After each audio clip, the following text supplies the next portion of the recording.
আবারও নতুন সিদ্ধান্ত নিয়ে চমক দেখালেন যুক্তরাষ্ট্রের প্রেসিডেন্ট ডোনাল্ড ট্রাম্প। এবার জাতিসংঘ সহ ৬৬টি আন্তর্জাতিক সংস্থা থেকে যুক্তরাষ্ট্রকে প্রত্যাহার করে নেয়ার ঘোষণা দিয়েছেন তিনি।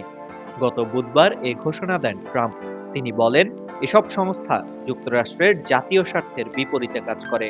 বুধবার একটি স্মারকের মাধ্যমে যেসব সংস্থা থেকে ট্রাম্প যুক্তরাষ্ট্রকে প্রত্যাহার করে নেওয়ার সিদ্ধান্ত নিয়েছে সেগুলোর নাম প্রকাশ করা হয়েছে, যেখানে জাতিসংঘের বাইরের ৩৫টি এবং জাতিসংঘের ৩১টি সংস্থার নাম রয়েছে। এই তালিকার মধ্যে রয়েছে জাতিসংঘের জলবায়ু পরিবর্তন ফ্রেমওয়ার্ক কনভেনশন, যা ২০১৫ সালের প্যারিস জলবায়ু চুক্তির ভিত্তি হিসেবে পরিচিত। এছাড়াও লিঙ্গ সমতা ও নারীর ক্ষমতায়নের জন্য কাজ করা ইউএন উইমেন এবং জাতিসংঘ জনসংখ্যা তহবিল বা ইউএনএফপিএ, যা ১৫০টির বেশি দেশে পরিবার পরিকল্পনা ও মা ও শিশু স্বাস্থ্য বিষয়ে কার্যক্রম চালায়।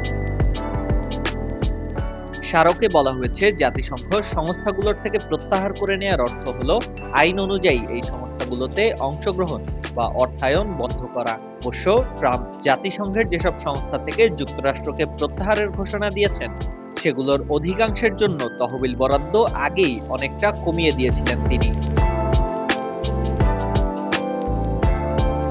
উল্লেখ্য, গত বছর যুক্তরাষ্ট্র প্রথমবারের মতো জাতিসংঘের বার্ষিক আন্তর্জাতিক জলবায়ু সম্মেলনে অংশগ্রহণ করেনি। এছাড়া বিশ্ব স্বাস্থ্য সংস্থা, প্যারিস জলবায়ু চুক্তি, ইউনেস্কো এবং জাতিসংঘ মানবাধিকার পরিষদ থেকেও যুক্তরাষ্ট্রের অংশগ্রহণ স্থগিত বা প্রত্যাহারের পথে। ট্রাম্পের যুক্তি স্পষ্ট, এই সংস্থাগুলো প্রায়ই আমাদের স্বার্থে কাজ করতে ব্যর্থ হয়। তবে এই ঘোষণার পর জাতিসংঘের তরফ থেকে এখনো কোনো প্রতিক্রিয়া পাওয়া যায়নি। ট্রাম্পের এই নতুন আন্তর্জাতিক নীতির ঘোষণা বিশ্ব রাজনীতির মানচিত্রে তৈরি করেছে উত্তেজনার ঢেউ। এখন সময়ই বলে দেবে সামনে কি অপেক্ষা করছে। ডেস্ক রিপোর্ট, বিপ্লবী বার্তা।